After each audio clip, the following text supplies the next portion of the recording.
Hey guys, and welcome back to my channel. So today we are going to be talking about a case that involves a child, and that's always really hard to do. I'm also just really emotionally fragile today, to be honest, because the Boulder shooting just happened last night when I'm filming this.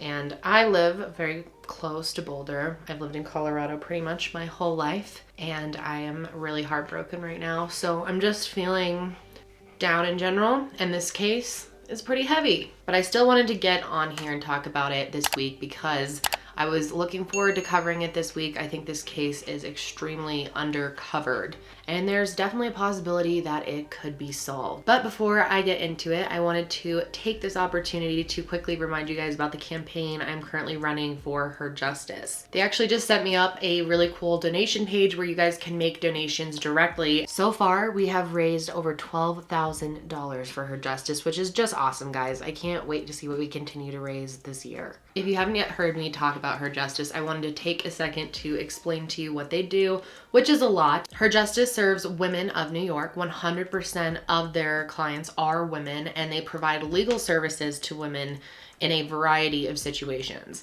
80% of their clients are survivors of intimate partner violence, 71% are mothers, and 61% of them are born outside of the US. If you guys want to help out our efforts to raise funds for Her Justice, you can donate at the link below just directly, or you can check out either one of the campaigns I have running with the two small businesses below. One of them is Magic of Eye. They are a small Australian company that sells dream journals and planners. And then Candles by Victoria, which has every candle scent you can imagine. So if you're a candle lover, check that out. If you guys want to check out either of those campaigns, there will be links or codes or whatever you need down below. And to be clear, that will all be donated. I will not be taking a percentage of that at all. We also have some really cool campaigns coming up in the future, so look forward to that. So today we're going to be talking about Relisha Rudd. She was born October 29th, 2005 in Washington, D.C. Relisha.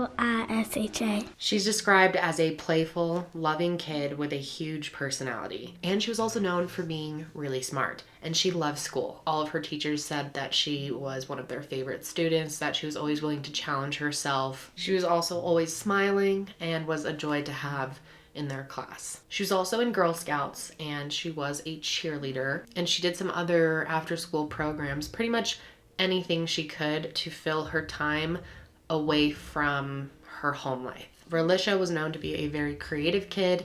She loved colors, especially pink and purple. And like many little girls, she had dreams of being a model or a singer one day. And I feel like maybe she really could have made it. I mean, she was stunningly beautiful. But like I said, she had a really hard home life. She was caught in the cycle of abuse, generations of abuse. She had experienced neglect in her family. Her family has also, for generations, been a victim of systematic poverty. And it seemed like they were constantly falling through the cracks, especially Relisha. This is her mom, Shamika Young, and she grew up living in shelters herself and had a very, very rough and unstable childhood. She entered the foster care system when she was 6 years old, and she stayed in it until she was 18 and had a lot of ups and downs while she was in the system. And then she had Relisha about a year later with a man named Irving Rudd. Now, not much is known about Irving, but we do know that in 1992 he was convicted of involuntary manslaughter for the death of his 17-month-old daughter. He was sentenced to only 15 years for that, and then he got out in 2002, and he has not been arrested since, at least that I found. And Relisha is not their only child. Irving and Shamika also have another son. He is older than Relisha, and in 2012, Irving actually tried to get custody of both of them, but that was denied, and he was only given visitation rights. By the time that Relisha was 8, the main father figure, you could say, in her life was her stepfather, Antonio Wheeler. And he actually fathered 2 of Relisha's younger brothers. And Antonio had also experienced unstable housing when he was growing up, and he had remembered his family being evicted. They were all living on Brandywine Street at the time in Southeast DC when they were evicted in 2012. That year, there were over 30,000 filings for evictions in the Congress Heights neighborhood in DC. This was the 5th fifth time that Shamika had to go to tenant court and the third time that she and her kids were evicted. She just simply did not have the money to pay rent. So their family started staying at motels, but most of the time they had to go to homeless shelters. Whenever they did have some type of permanent residence or somewhere that they were staying,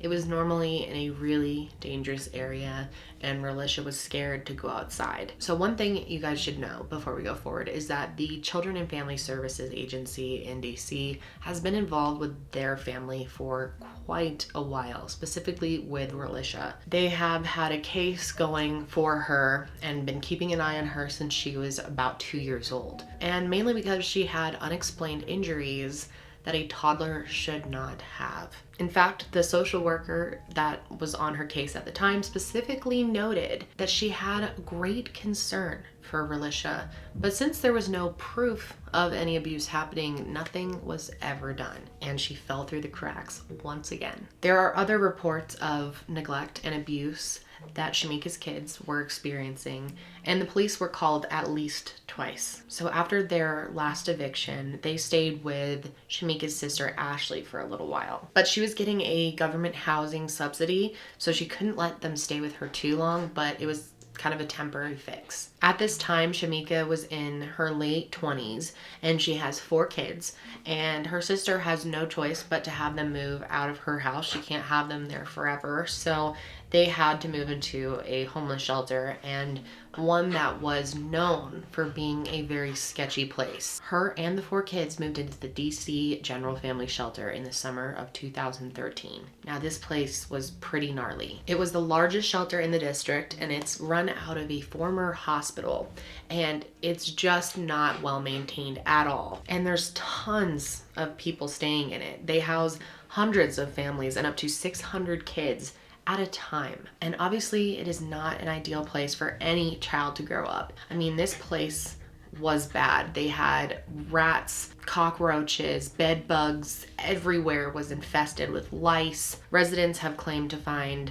raccoons living in closets and things like that. The heat constantly goes out because it's an older building, and sometimes it's freezing temperatures. And it's across the street from a morgue and a methadone clinic, so definitely not the best place for Relisha and her siblings to be. Now, there are all types of allegations of things that have happened at that specific shelter and shelters all over the country, but specifically there are all types of allegations of drug deals and sexual assaults happening at this specific shelter. But I guess there were some good rules put in place. One of them being these nightly room checks that they did. Every night they would go around to all the rooms and check how many people were in each room and make sure people were where they were supposed to be, etc., etc. Good policy to have, right? So Relisha's family shared a whole room with another family and their kids as well, so it was quite crowded. Now, another important thing to note here is that this shelter supposedly had a strict no employee resident relationship or socializing rule. Literally, that was the policy. You're not supposed to socialize with people living there if you work there. And in their policy, it also says that employees that violate this rule should be terminated immediately. So it sounds like they take this rule pretty seriously. So summer of 2013, they kind of went back and forth between the shelter and Ashley's house because it was pretty rough at the shelter and they hated being there, so they tried to spend as much time away as they could, and sometimes Relisha would just go hang out over at Ashley's house. That fall, Relisha was a second grader at Farabee Hope Elementary School, and people that worked directly with Relisha at school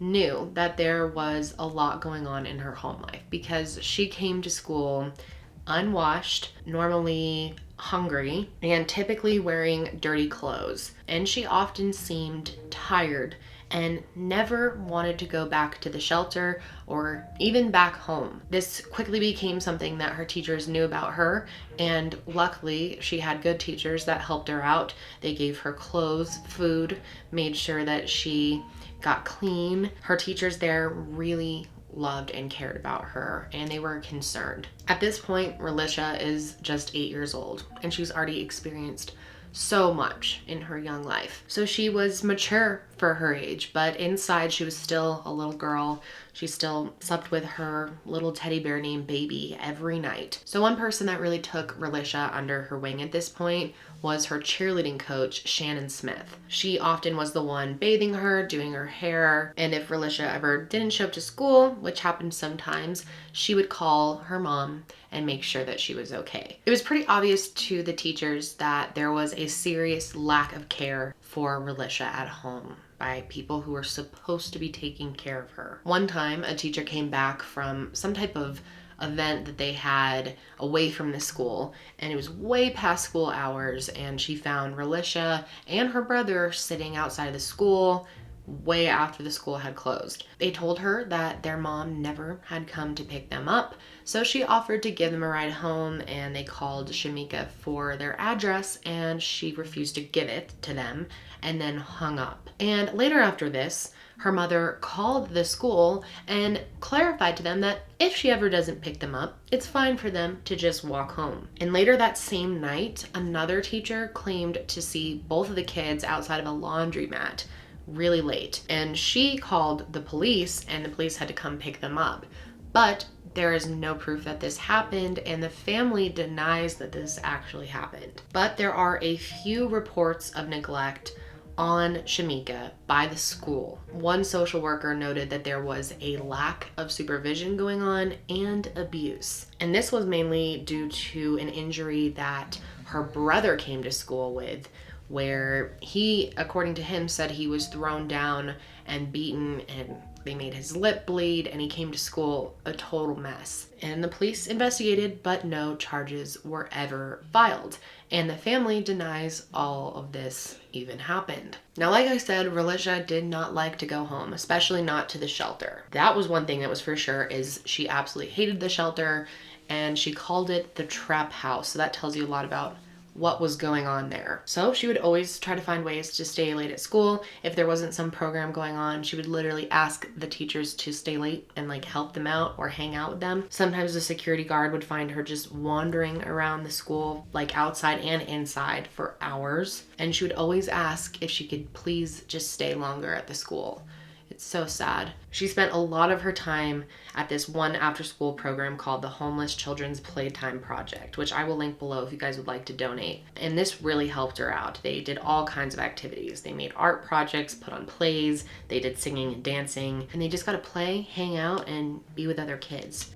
All kids need a place to play. Not only did Relisha participate in all of it, she also would go early and help set up. She would help clean up. She was as helpful of a kid as you could be. She also would try to stay longer at her auntie's house, Ashley's, and sometimes she would actually pretend she was sick so that Ashley would feel bad and let her stay at the house. One time she even faked an asthma attack to stay at the house longer. She would also beg to go to her grandmother's house. Her grandmother had a cat there that she loved, and her Aunt Ashley still saw them, every other week or so, and remained active in their lives. But over time, she said she started to see Relisha less and less. But one day, Relisha was over at her house and a man called. Ashley didn't even know who this guy was, but he said that he was coming to pick up Relisha. He said he was literally on his way, that he already had the address, and this freaked Ashley out. She demanded to know how he got her name, number, and her address. But he was kind of weird about it, so she hung up and called Shamika to see if this was even a legitimate thing, and Shamika said, yeah, it is. She said this was Relisha's godfather. She said it was totally fine for him to pick her up. She said his name is Khalil Tatum, and he's a good man. So Ashley was definitely concerned, but she trusted that Shamika wanted what was best for her daughter, and maybe this was a way for her to spend even more time away from the shelter. So she let her go with him. Now, her grandmother, Melissa, was not wild about this guy at first, and she thought it was strange for Relisha to be spending alone time with him. What the fuck? But she too assumed that Shamika was a good mom and knew what she was doing here, and eventually over time she said she grew to like this guy. Eventually she really trusted Khalil with Relisha. My daughter says, Mom, that's Mr. Tatum. I say, but it's not going to look right for your daughter to go. She say, Mom, she go on to play with the granddaughter. It's fine. Every time my granddaughter comes back, she tell me, I had fun with Mr. Tatum's granddaughter. I want to go back. So it wasn't strange for us to see that somebody was doing something, in their time of need. And the more Tatum did, the more the family trusted him. I've been around this man. Like, if he is getting off from work and he's coming down, going on his way home, and he see me walking, he will pick me up and give me a ride. So I have been in this man's car by myself, and I didn't get no uncomfortable feeling. And he seemed to really like Relisha. He would bring her all these gifts, one of them being a Kindle Fire tablet, which was a pretty nice gift for a kid. And not only that, he also got her tickets to Disney on Ice, which was a big deal. He took her out to the movies all the time, to the mall, to parks, took her to get her nails done. He would buy her new clothes, buy her food. So of course, she liked him. She was happy to be spending time away from the shelter, and no one seemed to think it was odd that this grown man who is not related to their family at all was hanging out with her by himself and buying her all these gifts and not doing this at all with her brothers.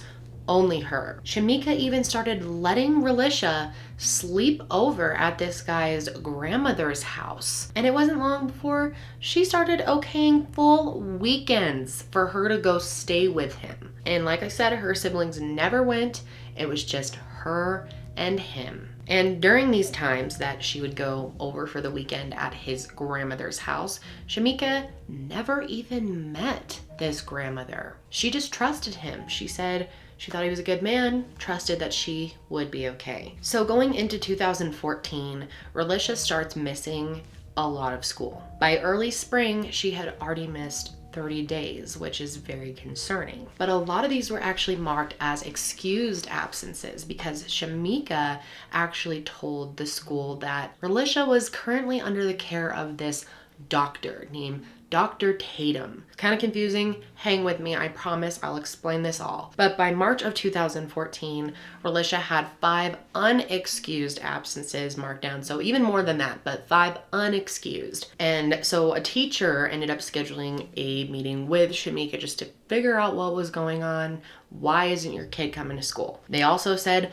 why don't you bring this Dr. Tatum with you? Because he is taking all this care of Relisha. It would be great if we all kind of touched base. But when it came time for the meeting, this Dr. Tatum was nowhere to be found. Shamika went alone with a note from Dr. Tatum. It had his contact information. She said, give him a call and he'll explain everything. Now this is where it starts to get really confusing. This timeline is definitely dicey. But there are reports that Relisha was at school on March 5th, 2014. But this can't be confirmed, and she may have picked up her other younger brothers at their school on March 7th, but Relisha was absent that day. Her brothers, though, still had not missed any days. So on Monday, March 10th, the school officials decide to give this Dr. Tatum a call. He then explained that he was treating her for a neurological condition, but he said that her treatment was wrapping up and she would be done by the end of the week. So they asked him to provide some documentation for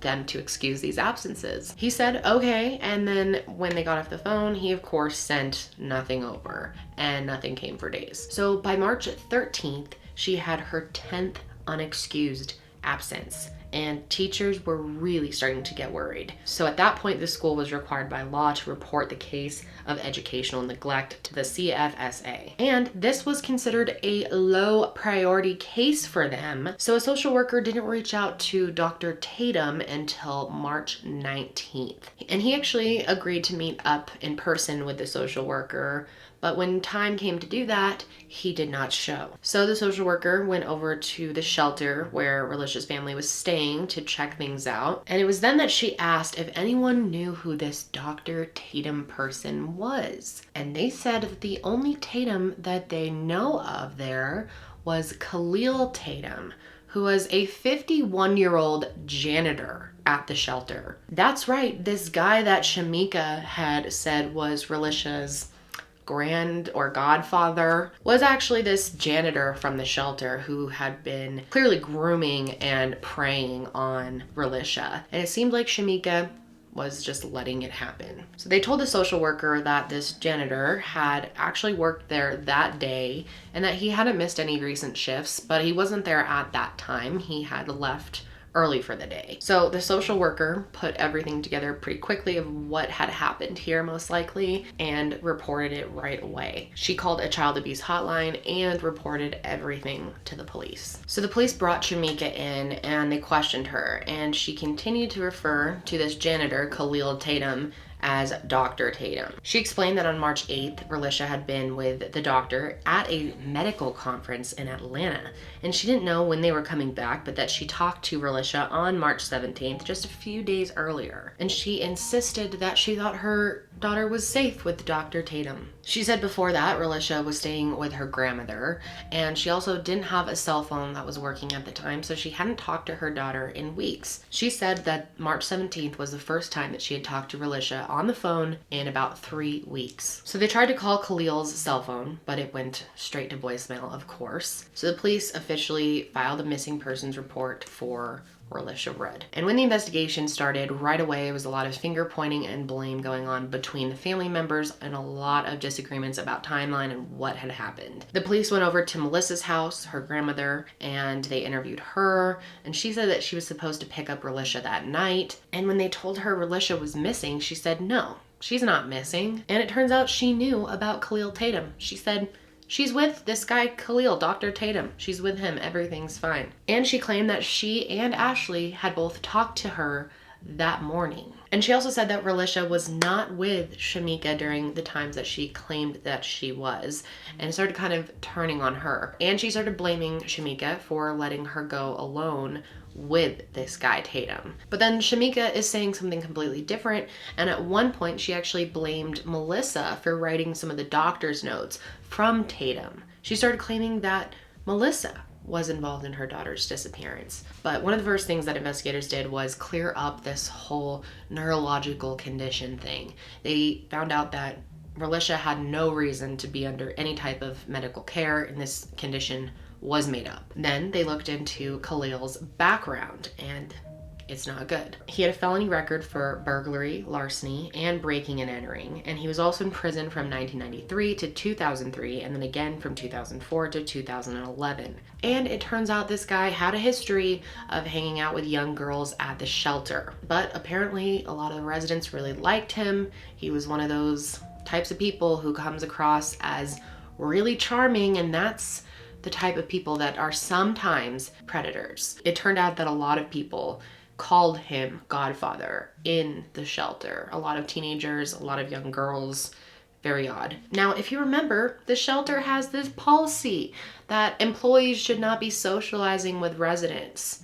Looks like they weren't following it very well, huh? It turns out Khalil was never disciplined, even though many people knew that he was doing this, and socializing quite a bit with many kids. It was a well-known thing. No one did anything. And the shelter wasn't much help in the investigation because it turns out that their other policy where they go around and do a head count at night, yeah, that was not happening really either, because what they would do is just walk around, take a quick peek in. Normally, they wouldn't even look in. They would knock on the door, someone would answer and say, yeah, there's 3 of us in here, there's 6 of us in there, whatever, and they would just write it down and move on. They weren't going around and verifying and actually doing a head count. So they had no idea and no record that Relisha had not been there in 3 weeks. And there are rules at homeless shelters, and at this one, that you cannot just come and go as you please and use this as your apartment. You have to stay the night, every night. So with no good record keeping at the shelter and her family disagreeing on what actually happened, the police were pretty stuck. So they started looking at surveillance footage for clues. And they started narrowing down that they believed that she was taken on February 25th. She had missed school this day, and it was her 5th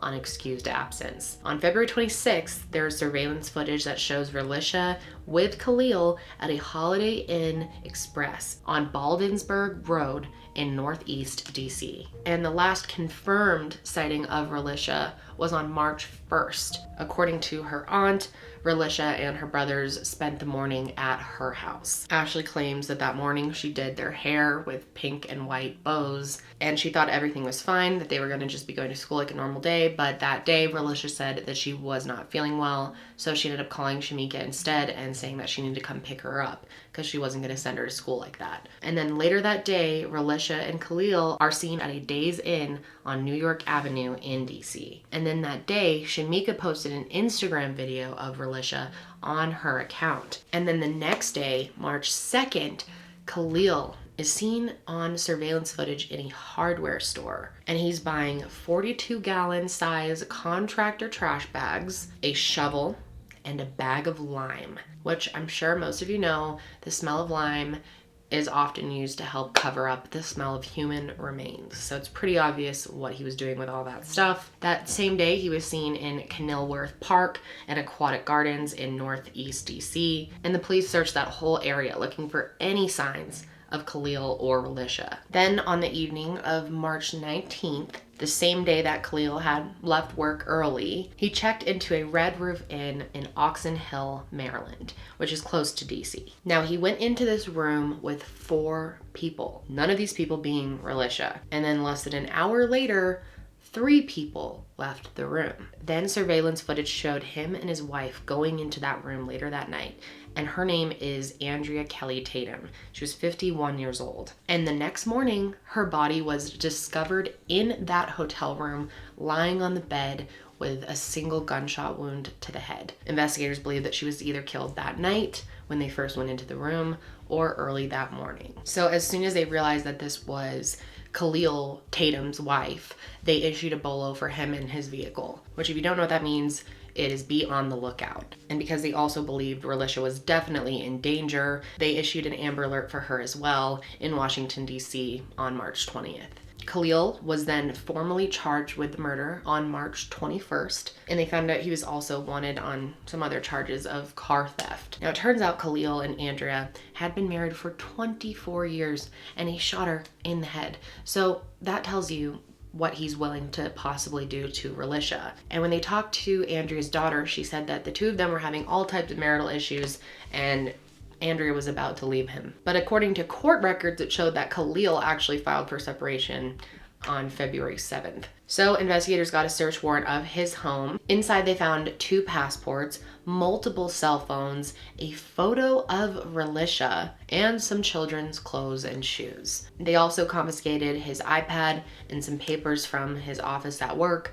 However, none of that information has been made available to the public. When they searched his truck, there was no evidence found in it at all, and no evidence of any type of violent attack or struggle happening inside the truck. By late March, the FBI had joined the investigation, and digital billboards were being put up all along the East Coast from Georgia to Maryland with photos of Relisha and Khalil. And then on March 31st, police found a body, and it was a man. It was Khalil Tatum. He was found inside of some random shed, and he was found with a single gunshot wound to the head. We have not confirmed what the cause of death is, although we will say that it looks like it likely is a suicide. And they found out that the gun that he used was the same gun that he used to kill Andrea. So police obviously decided that they needed to do a full extensive search of that park, because maybe there was some reason that he killed himself there. Maybe he had buried Relisha there. So they looked all over. They had detectives, volunteers,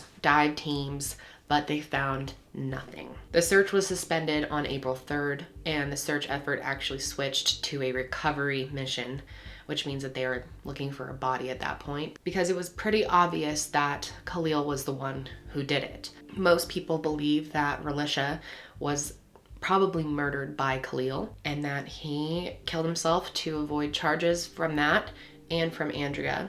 And maybe Andrea knew something, but her family really tried to hold out hope that maybe she was still alive. I still believe that baby girl is alive. I might have not had her, but that's my baby, that's my heart, and I want her home. The family also released these photos of an outfit that Khalil had bought Relisha in November of 2013 for her to wear that Easter, and they hope that someone might recognize the clothes, which could be inside a Burlington coat factory bag. And then in December of 2018, someone tipped off investigators that there was this secret tunnel system through the homeless shelter that Relisha's family stayed in. And it's true. It turns out that there's all these service tunnels, like creepy, dingy tunnels throughout the shelter that can be accessed by staff that was, built originally when it was a hospital. Antonio also spoke with the media and made it clear that he has hope that Relisha could still be alive. I actually believe she's still alive. Every time they look for a body, you find nothing. So, like, what that tell you? Having 2 kids with her mother and being there raising her, you know, she like my own. So I owe it to my sons, and I owe it to her. And of course, the media has tried tracking down Shamika for a comment, but they have been unable to do so. So let's talk about possible theories of what could have happened here, because chances are Relisha is not with us any longer. So one of the bigger theories here is that Relisha was a victim of human trafficking. On March 8th, before Relisha was reported missing, Antonio actually posted a very suspicious photo to Facebook, and it shows a pile of $50 bills and a brand new pair of Air Jordan sneakers that were allegedly for Relisha's brothers. And this led to a theory online that Shamika and Antonio may have sold Relisha into human trafficking. And she is definitely high risk to be trafficked. 40% of minors in the United States that are trafficked are Black. And the most common age for young girls to be trafficked is 8 to 12 years old. So it's possible that Khalil was involved in trafficking Relisha. And maybe Shamika knew about it, maybe she didn't. There are reports that Andrea, Khalil's wife, may have known that he was involved in trafficking, and that's why he killed her, which would make a lot of sense, right? Remember how Khalil was seen at the Red Roof Inn with 4 people. Only one of those people has been even identified and been able to provide an alibi. So those other unidentified people could easily be involved in Relisha's disappearance. And it was revealed that at one point, one of these people came back to the hotel room that they were staying in and tried to get in, but no one let him in, so he just left. So not much is known about Shamika as of now and her mental state or what she may or may not have known. But it should be noted that when she was young, she was diagnosed with a mild mental disability, and she also lived in a psychiatric facility for a brief amount of time. And there are also quite a few reports that she had a pretty bad drug addiction, and that is why the kids were on their own so often, why they were neglected a lot of the time. And then in 2017, the case got some attention because Melissa, Antonio, and Shamika were all on the Steve Wilkos show. And if you don't know about that show, I don't know much about it either. I know it's similar to Maury, lie detector tests, are you the father, that kind of stuff. Family disputes, really good quality content. Anyway, they went on there and did some lie detector tests. Antonio, you came here, you took a lie detector test. Steve. Did you participate in any way in the disappearance of Relisha? You answered no. Have you ever had any sexual physical contact with Relisha? You answered no. Did you ever strike any of your children, leaving marks or bruises? You answered no. The results came back the same to each and every question, and they came back that Antonio told the truth.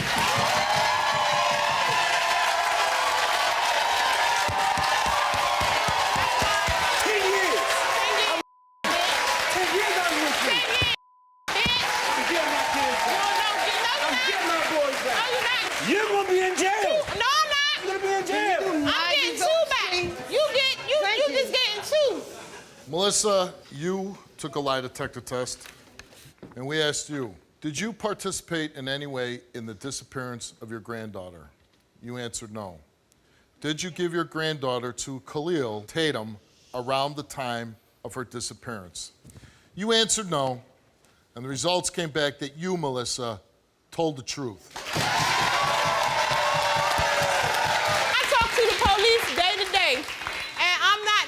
Never discuss me. They discuss other people. But as you can see, according to the lie detector test for Antonio and Melissa, they were both found to be telling the truth, that they had nothing to do with Relisha's disappearance. However, Shamika refused to take the test. A lot of people find this very suspicious. Now, some people, for some reason, get annoyed when I say this, but it is important to remember that a lot of the times lie detector tests don't mean much anyway in a court of law, as in they won't hold up very well. So it doesn't necessarily tell us everything, but I think the fact that she decided not to take one tells us a lot. So clearly, so many people failed Relisha here, so many adults in her life, and also the system. This case was handled poorly by the shelter, by the school, by Children and Family Services Agency in DC, and by the police. This wasn't treated with nearly enough urgency. If any of those agencies would have intervened